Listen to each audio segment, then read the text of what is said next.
یہ رشتہ اب محبت نہیں ایک سزا بن رہا تھا، ایک ایسی سزا جس میں صرف بے بسی، رسوائی اور ٹوٹے خوابوں کی چیخیں باقی رہ گئی تھیں۔ بڑھتے ہیں اپنے ناول کی اگلی قسط کی جانب۔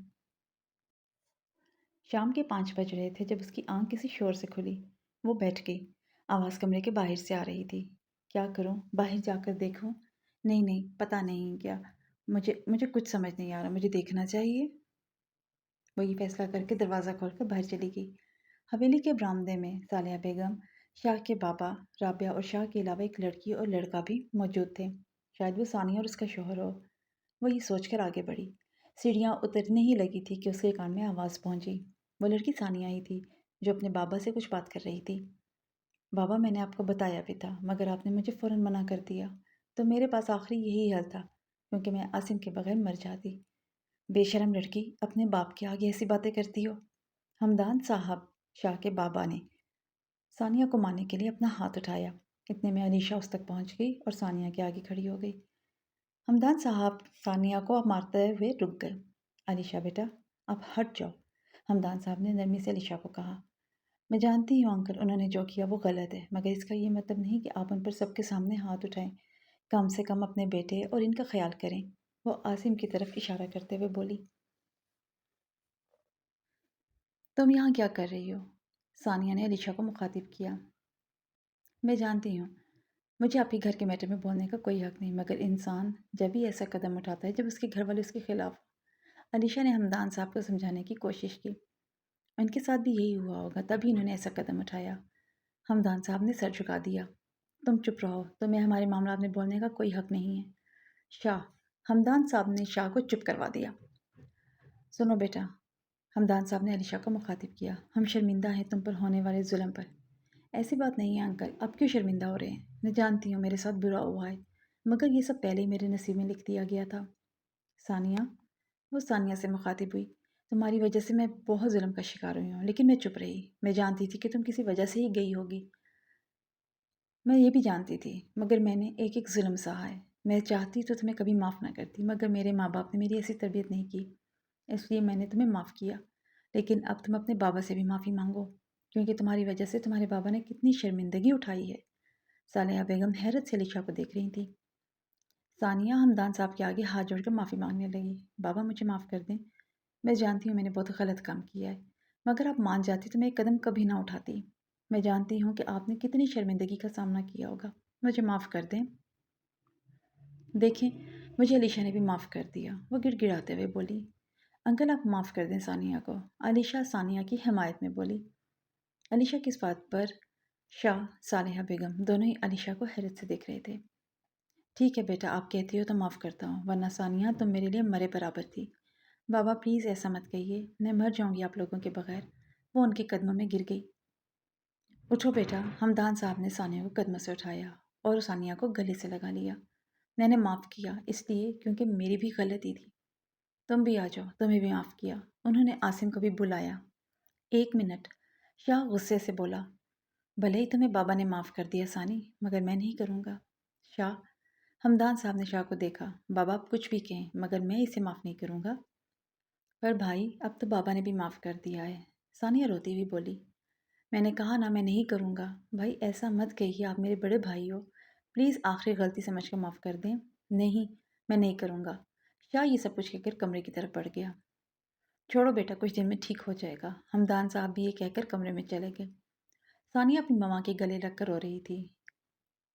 بیٹا بس کرو، بھول جاؤ، صالحہ بیگم نے اسے سمجھایا۔ اب ثانیہ علیشہ کے پاس آئی تھی اور گلے لگ کر روتی رہی۔ علیشہ پلیز مجھے معاف کر دو، میری وجہ سے تم نے بہت تکلیف اٹھائی ہے۔ ثانیہ، میں نے تمہیں معاف کیا اور اب سب بھول جاؤ۔ علیشہ، تم بہت اچھی ہو، تم نے مجھے بابا سے معافی دلوائی، ورنہ وہ مجھے کبھی معاف نہیں کرتے۔ اچھا ٹھیک ہے بیٹا، اب تم آرام کرو، ڈاکٹر نے تمہیں کمپلیٹ بیڈ ریسٹ کا کہا ہے، مگر تم تو کمرے سے باہر آ گئی۔ صالحہ بیگم نے علیشہ پر مصنوعی غصہ کرتے ہوئے کہا۔ سوری، وہ کمرے میں مسلسل شور کی آواز آ رہی تھی تو میں باہر دیکھنے کے لیے آ گئی۔ بالکل صحیح ٹائم پر آئی ہیں بھابھی، ورنہ آج پہلی بار بابا نے ثانیہ آپی پر ہاتھ اٹھایا تھا۔ لیکن ثانیہ کی سوئی بھابھی پر آ کے رک گئی۔ رابعہ، تم نے ابھی علیشہ کو کیا بولا ہے؟ ثانیہ نے فوراً رابعہ سے پوچھا۔ آپی آپ کو کیا پتا، یہ کیوٹ سی پیاری سی لڑکی ہماری بھابھی بن گئی ہیں۔ سچ میں؟